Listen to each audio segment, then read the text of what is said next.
উচ্চারণ গুলো হচ্ছে, বলো আবার বলো। অন্যশ্চ বহুভূষুরা তত্ত্ব জীবিতাহে নানান স্বরকহারণ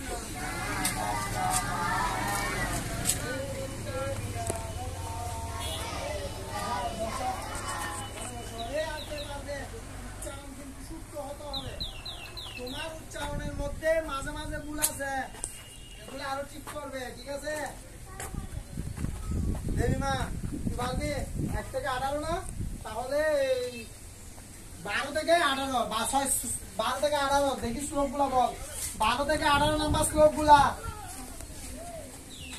12 থেকে 18।